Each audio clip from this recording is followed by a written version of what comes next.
तो guys welcome आपका दोबारा से एक बार क्लास में।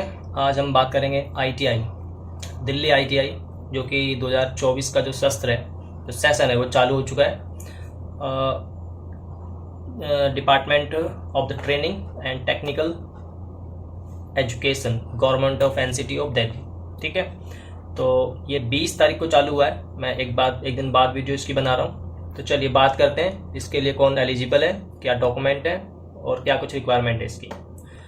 तो डियर, ये कल से चालू हुआ है। 2024 का जो सेशन है ये कल से चालू हुआ है। साइट इसकी आपको यहाँ पे दिख रही होगी, इसके यूआरएल में iti.delhi.admission.nic.in, ये इसकी साइट है। आप गूगल पे भी डालोगे अपने आप आ जाएगा, कोई ज़्यादा प्रॉब्लम नहीं है।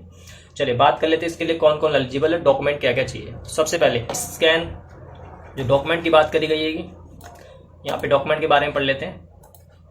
सबसे पहले scan copy of following original document in PDF format. सारे डॉक्यूमेंट जो है पीडीएफ फॉर्मेट में जाएंगे। And recent photograph in JPG format, जो फोटोग्राफ है वो जेपीजी फॉर्मेट में जाएगी। Upload at the time of the registration. Size of the PDF document must be greater than 50 KB and less than 200 KB। तो जो PDF का size है, document जाने वाले हमारे एससी ओबीसी 8th क्लास का 10th क्लास का जो भी उसका साइज है, उसको स्कैन करना है। स्कैन करके उसकी पीडीएफ बनानी है। पीडीएफ का जो साइज है वो 50 KB से कम नहीं होना चाहिए और 200 KB से अप नहीं होना चाहिए। ठीक है, ज़्यादा नहीं होना चाहिए। The document have be uploaded as a colour scan of original document only. जो डॉक्यूमेंट स्कैन किए जाएंगे वो फोटोकॉपी नहीं चलेगी, वो कलर मतलब कलर से मतलब जो ओरिजिनल डॉक्यूमेंट है वही स्कैन करने हैं, आप फोटोकॉपी स्कैन मत करना। And should have to be legible, I think यहाँ पे विजिबल होना चाहिए था, ये कुछ गलत लग रहा है मुझे, यहाँ पे विजिबल होना चाहिए था। Scan copy, photocopy of the document will not be accepted. Have to be legible. ये वर्ड मुझे कुछ अटरा सा लग रहा है। चलिए ठीक है, जो भी है, इसमें साफ साफ मना किया गया कि फोटो स्टेट नहीं चलेगी, सिर्फ ओरिजिनल डॉक्यूमेंट ही अपलोड करने स्कैन करके। चलिए आगे बढ़ते हैं। क्वालिफिकेशन सर्टिफिकेट, जो 10th क्लास के बच्चे हैं, चाहे अभी पास हुए हैं चाहे पहले पास हो चुके हैं, उनकी मार्कशीट लगेगी या फिर सर्टिफिकेट लगेगा। या तो उसकी मार्कशीट लगेगी या फिर सर्टिफिकेट लगेगा। Showing complete detail of all subject including fail and absent subject. उनका जो भी है, अगर मान लो कि कंपार्टमेंट वगैरह भी आई है तो उनको 2 अपलोड करनी है, एक जो पासिंग की है और एक जिसमें कंपार्टमेंट है, उनको दोनों अपलोड करनी है, एक से काम नहीं चलेगा। ठीक, उसके बाद मैक्सिमम मार्क्स, ग्रेड ये जो भी है उसके ऊपर होना चाहिए। तो बेसिकली ये होता है, तो इसमें कोई ज़्यादा खास नहीं है। Pass fail in other application detail like date of birth and school state, ये सब मार्कशीट में दिखता है और सर्टिफिकेट में भी, जो अपना सनद बोलते हैं। आजकल तो एक ही में आने लग गया है, बट पहले हमारे ज़माने में जब हमने पढ़ाई की थी उस टाइम पे सनद और मार्कशीट ये 2 चीज़ें अलग अलग होती थी। अभी क्या है, एक ही में इनबिल्ड कर दिया क्या है, उस पर लिखा आता है अब वाले पे कि मार्कशीट कम सर्टिफिकेट, मतलब मार्कशीट भी यही है और सर्टिफिकेट भी यही है। उसके जो सर्टिफिकेट के जो नोटिफिकेशन होते हैं वो नीचे की साइड में दे दिए जाते हैं, उसी को पेपर की बचत की जाती है। सरकार का अच्छा फैसला है।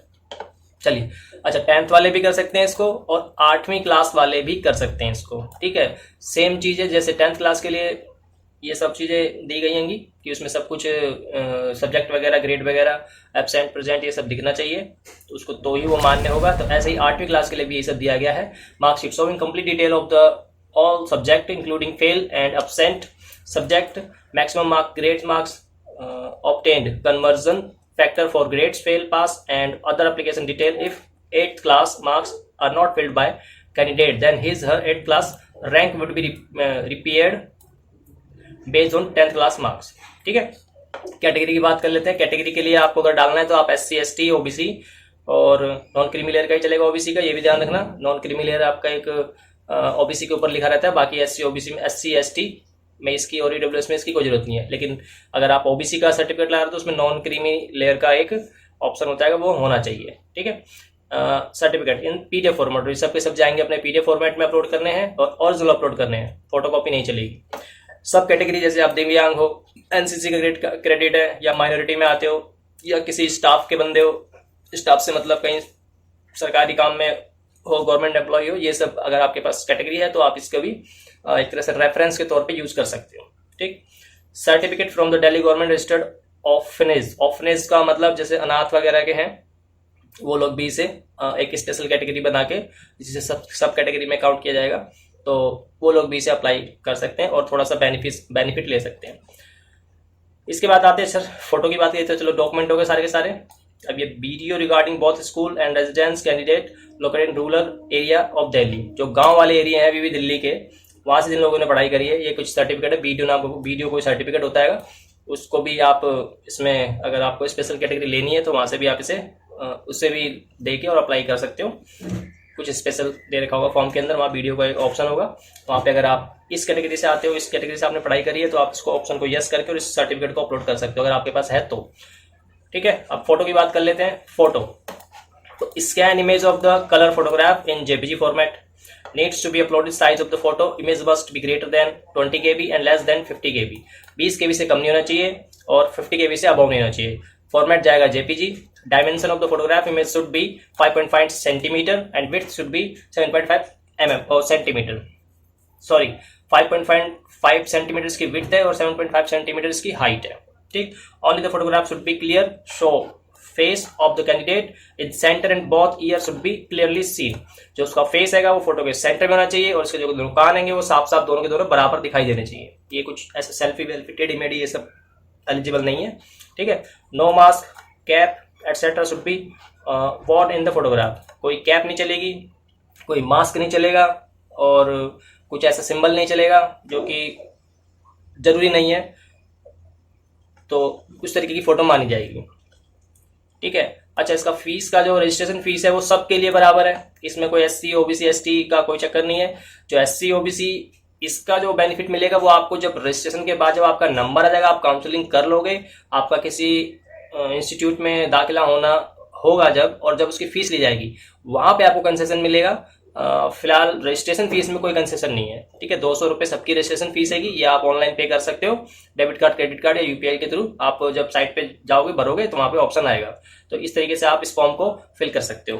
तो 200 रुपये इसकी रजिस्ट्रेशन फीस हैगी और 200 रुपये रजिस्ट्रेशन फीस करने के बाद फिर आपके पास प्रिंट आउट आएगा और अपना जो चॉइस होगी वो करके लॉक कर लेना। OTP के थ्रू उसको चॉइस को लॉक करना होता है। लॉक करने के बाद इसमें कम से कम अभी शायद 7 से 8 राउंड आते हैं।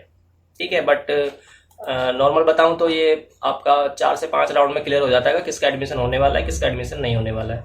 तो गाइस आशा है कि ये वाली वीडियो आपको पसंद आई होगी और जिससे भी एडमिशन लेना है ये आज से ही कर सकते हैं। आज 21 तारीख है, तो आज से ही आप इसको कर सकते हो। बाकी इसका जो शेड्यूल का डिपार्टमेंट है वो भी, जो शेड्यूल की जो PDF है वो नीचे यहाँ पे साइट पे दी जाती है, बट उसको अभी इन्होंने tentative schedule admission in Delhi government की, मतलब यहाँ पे एक PDF आती है, वो PDF अभी इन्होंने अपलोड नहीं करी, उसमें कब कब क्या क्या होगा, ठीक है, उसका शेड्यूल यहाँ पे दिया जाता है। तो अभी सून में डाल रखिए ना, कमिंग सून में डाल रखिए, जैसे ही आएगी उसके लिए आपको अपडेट कर दिया जाएगा।